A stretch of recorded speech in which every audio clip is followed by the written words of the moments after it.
Hello students, today we will see the 8th chapter, that is Miss Bill the Otter. Now the author is Gavin Maxwell, and it's about how he was interested in the animals called otter.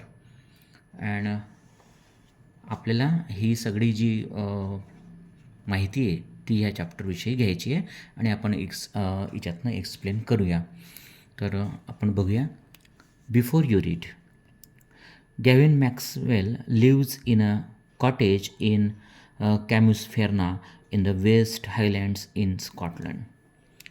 तर हे जे गॅव्हिन Maxwell होते हे actually scientist होते, विचारवंत होते आणि author म्हणजे लेखकसुद्धा होते. आणि ते कॅम्युसफेर्ना नावाचं एक जो भाग आहे, बेट आहे वेस्ट हायलँड स्कॉटलंडमध्ये, स्कॉटलंड म्हणजे ब्रिटनमध्ये किंवा युनायटेड किंगडममध्ये, तर तिथे हे राहत असत. When his dog Johnny died, Maxwell was too sad to think of keeping a dog again. आणि जेव्हा त्यांचा एक डॉग होता म्हणजे कुत्रा होता, त्याचं नाव जॉनी होतं, तो वारल्यानंतर ते इतके दुःखी झाले की नंतर त्यांच्या मनात हाही विचार शिवला नाही की आपण आता एखादा डॉग ठेवावा. But life without a pet was lonely. पण मात्र एखाद्या प्राण्याला एखाद्या घरात ठेवल्याशिवाय आपलं जीवन एकाकी होईल हे त्यांना वाटायचं. आणि म्हणून read what happen when in Maxwell on words. आणि आता आपण तो बघूया की कशा रीतीनं मॅक्सवेलला काय वाटतं आणि ते त्यांच्या शब्दातच आपल्याला ह्या चॅप्टरमधनं सांगता आहे. ठीक आहे.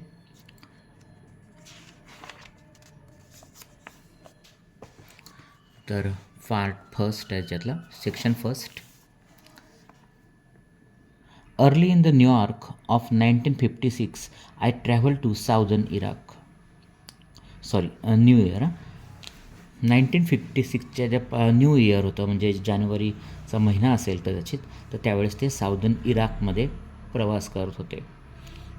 साऊदर्न इराक आपल्याला माहिती आहे, इराण आणि इराक मिडल ईस्टकडे हे दोन राष्ट्र आहे, आणि इराक जे आहे हे इराणच्या नॉर्थ साईडला आहे, नॉर्थ आणि पश्चिम साईडला आहे.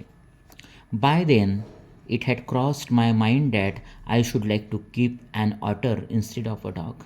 आणि त्यावेळेस त्यांच्या मनात आला, क्रॉस माय माइंड म्हणजे मनात त्यांचे विचार आला की आपण ऑटरला पाळलं पाहिजे कुत्र्याच्या ऐवजी. And that Camusfearna ring by water a stone's throw from its door would be an eminently suitable spot for this experiment. आणि त्यांना असं वाटलं की आपण ज्या बेटावर राहतो आहे तिथे एक प्रकारचं हा जो एक्सपेरिमेंट आपण करणार आहोत की डॉगच्या ऐवजी आपण एखाद्या ऑटरला पाळूया. आता ऑटर म्हणजे काय, तर आपण याच्यामध्ये बघा ह्या ऑटरचं एक स्केच त्यांनी दिलेलं आहे अशा प्रकारचं. तर हा एक दलदलीमध्ये राहणारा प्राणी आहे. तर हा आणि फिश वगैरे याला जास्त आवडते आणि बरेच लोक याला पाळतात घरात. ठीक आहे. आपल्या इंडियामध्ये मात्र हा प्राणी तेवढा पाळला जात नाही किंवा नाही आहे, कारण हा जास्तीत जास्त जो आहे हा इराक किंवा इराणचा उत्तर भाग हा तिकडे जास्त असतो किंवा सापडतो, आणि हा जास्तीत जास्त दलदली किंवा पाण्याच्या ठिकाणी राहतो. तर त्यांच्या मनात विचार आला मॅक्सवेलच्या की आपण आता कुत्र्याच्या ऐवजी काय करूया, ह्या ऑटरलाच आपण पाळूया. When I casually mentioned this to a friend, he as casually replied that I had better get one in the Tigris marshes, for there they were as common as mosquitoes. तर अशा रीती त्यांच्या मनात विचार आला की आपण हा ऑटर जो प्राणी आहे त्याला आपण पाळूया.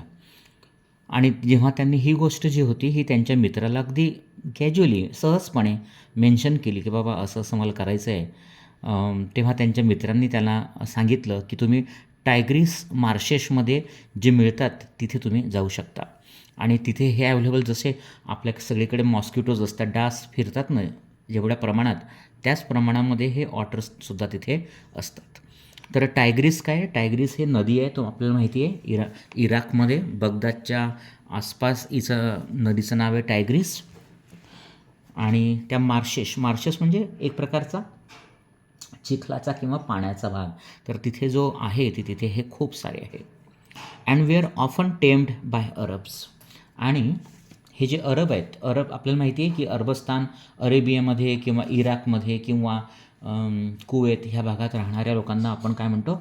अरब्स म्हणतो.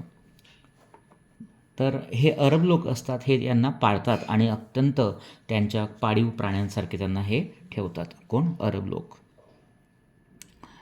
We were going to Basra to the consulate general to collect and answer our mail from Europe.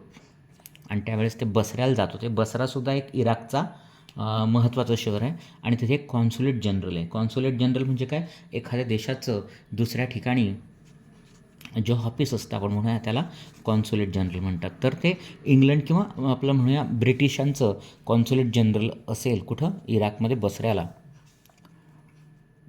तर तिथे ते मेल चेक करायला चालले होते. मेल म्हणजे आपला ईमेल नाही तर मेल म्हणजे पूर्वीच्या काळी आपल्याला तुम्हाला माहिती असेल कदाचित, तार यायची. तार यायची, त्याला मेल म्हणायचे. अत्यंत कमी शब्दांमध्ये मॅक्सिमम मिनिंग किंवा मेसेज हे ज्यात लपलेलं असायचं. At a consulate general we found that my friend's mail had arrived but that mine had not. आणि त्यांचा जो मित्र होता त्यांचा मेल तिथे प्राप्त झाला होता बसऱ्यामध्ये, पण हे जे ऑथर होते यांचा मात्र तिथे आलेला नव्हता. I cable to England and when 3 days later nothing had happened. आणि यांना आता ही जी केबल्ड आहे, केबल म्हणजे टेलिग्राफ त्यांनी मेसेज केला इंग्लंडला की बाबा माझा मेल आलेला नाही, परंतु तिथे मात्र 3 दिवस त्यांना कोणत्याही प्रकारचं उत्तर आलं नाही. I tried to telephone, the call had to be booked 24 hours in advance. त्यांनी फोन करण्याचाही प्रयत्न केला, पण त्या काळामध्ये मात्र 24 तास अगोदर त्या टेलिफोनला बुक करावा लागत होता. आता हे आपल्याला थोडंसं विचित्र वाटत असेल, कारण हा जो पिरियड आहे हा जवळपास मला असं वाटतं 80-90 वर्षांच्या अगोदरचा किंवा थोडं कमी असा पिरियड असेल. आजच्या काळामध्ये आपण लागलीच फोन करतो आणि बोलतो. पूर्वी आपल्या भारतामध्ये सुद्धा ट्रंक कॉल करायचे की अगदी बुक करायचा आणि नंतर मग तो ऑपरेटर, टेलिफोन ऑफिसमधला ऑपरेटर ते जुळवून द्यायचा, त्याला ट्रंक कॉल म्हणायचे. नंतर STD सेवा सुरू झाली, हे आपल्याला कदाचित माहिती असेल. On first day the line was out of order.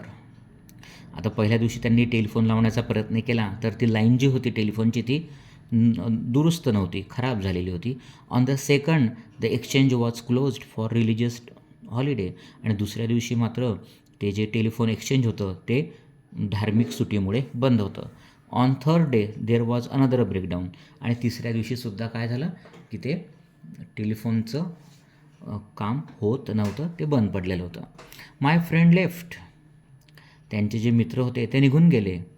And I arrange to meet him in week's time. आणि नंतर त्यांनी ठरवलं की आपण एका आठवड्यामध्ये परत इंग्लंडला भेटूया. 5 days लेटर माय मेल अराइव्ड. आणि 5 दिवसानंतर त्यांचा जो मेल होता तो तिथे त्यांना मिळाला. आता हा मेल कसला मिळाला तर त्यांनी आपल्याला याच्यात सांगितलेलं नाही. कदाचित त्यांना तो मेल जो असेल तो कदाचित परत जाण्याचा व्हिसा वगैरे असेल. तुम्हाला माहिती आहे की एका देशातून दुसऱ्या देशात जाण्यासाठी आपल्याला व्हिसा लागतो आणि व्हिसा काढण्यासाठी आपल्याला पासपोर्ट लागतो.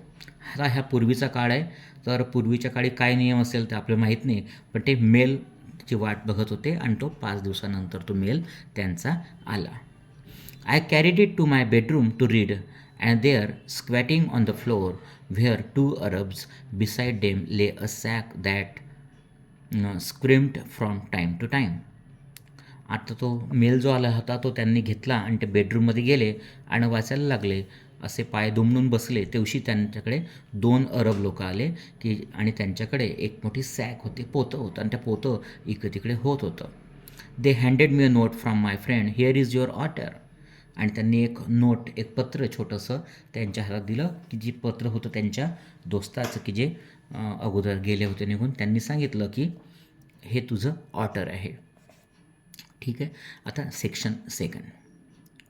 With the opening of that sack began a phase of my life that has not yet ended and may, for all I know, not end before I do. आणि ते sack उघडताच ते म्हटले की माझ्या जीवनाचा नवीन एक भाग सुरू झाला, की जो अजून संपलेला नव्हता, आणि ज्यावेळेस मला वाटेल मी बंद करेल तेव्हाच तो बंद होईल. I do it is in effect a thraldom to otter and otter fixation. आता हा थ्रॅलडम हा शब्द आजकाल वापरत नाही, पण जुन्या इंग्लिशमध्ये वापरायचे. तर थ्रॅलडम म्हणजे एखाद्याच्या प्रभावात असणे किंवा एखाद्याच्या जादूत असणे, राहणे. तर त्यांना एक प्रकारे ते या ऑटरच्या थ्रॅलडममध्ये आले, त्याच्या जादूमध्ये आले किंवा त्याच्या प्रभावामध्ये आले, किंवा त्यांचा एवढा त्या ऑटरचा इतका प्रभाव पडलेला होता ह्या लेखकाच्या मनावर, की ते पूर्णतः गुंतून गेले होते. Otter fixation. फिक्सेशन म्हणजे काय? एखाद्याचे अति आपण विचार करतो, अति प्रभावात जातो, त्याला आपण फिक्सेशनसुद्धा म्हणतो. That I have since found to be shared by most other people who have ever owned one. आणि त्यांना ती हे जी गोष्ट होती की मला तो मिळाला आहे, ही त्यांना बऱ्याच लोकांबरोबर शेअर करायची होती. The creature that emerged from this sack on the spacious tiled floor of the consulate bedroom resembled most of the all a very small medievally conceived dragon. आणि हा क्रिचर म्हणजे प्राणी. हा प्राणी त्या सॅकमधनं बाहेर आला आणि तो एखाद्या कॉन्सुलेट बेडरूममध्ये, ते कॉन्सुलेट जनरलचं ऑफिस होतं, तिथे हे राहत होते सध्या. आणि त्या बेडरूममध्ये, मोठ्या स्पेशियस बेडरूममध्ये तो बाहेर आला. आणि तो कसा दिसत होता? मेडिएवली म्हणजे मध्यकालीन, एक प्रकारचं मिडल एजेस, म्हणजे 15, 14, 13 शतक. तर तिच्यामध्ये तो ड्रॅगनसारखा वाटत होता. From the head to the tip of the tail he was coated with symmetrical pointed scales of mud armour. आणि अगदी सुरुवातीपासून तर शेवटपर्यंत, म्हणजे डोक्यापासून तर शेपटीपर्यंत पूर्णतः तो एका स्केल्स म्हणजे आपण म्हणतो खवलं त्याच्या अंगावर होते, ऑफ मड आर्मर. मड म्हणजे चिखल आपल्याला माहिती आहे, आणि आर्मर म्हणजे चिलखत. Between whose tips was visible a soft velvet fur like that of a chocolate brown mole. आणि कुठेतरी त्यांच्या टिप्स दिसत होत्या छोट्या छोट्या, त्या जणू काही चॉकलेट ब्राऊनच्या मोल्स होते. म्हणजे आपण मोल्स म्हणतो, म्हणजे तीळ असतो आपल्या चेहऱ्यावर, त्या टाईपचं ते होतं. He shook himself and I half expected a cloud of dust, but in fact it was not for another month that I manage to remove the last of the mud and see the otter as it were in his true colours. आणि हळूहळू तो एका महिन्याभरामध्ये तो हळूहळू जो चिखल होता, तो मड होता, तो हळूहळू निघायला लागला.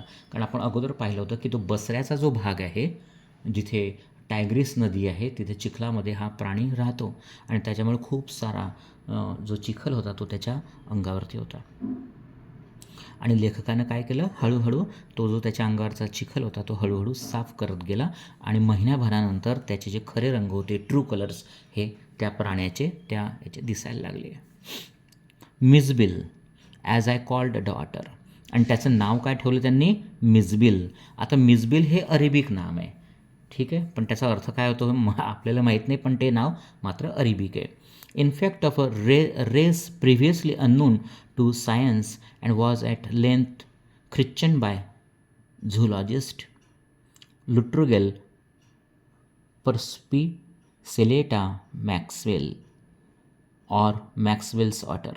आता त्याचं नाव जे झुलॉजिस्ट होते त्यांनी हे नाव ठेवलेलं होतं लुट्रिगेल पर्स्पिकलेटा. हे कदाचित त्याचं बायोलॉजिकल नाव असेल. Mizbul was neither hostile nor friendly. He was simply aloof and indifferent, choosing to sleep on the floor as far from my bed as possible. आणि सुरुवातीला जसा तो प्राणी हा ऑटर हा मिसबिल आला तेव्हा तो होस्टाईल पण नव्हता. होस्टाईल म्हणजे अगदी शत्रूसारखा पण वागत नव्हता किंवा फ्रेंडलीसुद्धा वागत नव्हता. पण आपला सिम्पली अलूफ म्हणजे एकटा तो राहत होता, इनडिफरंट.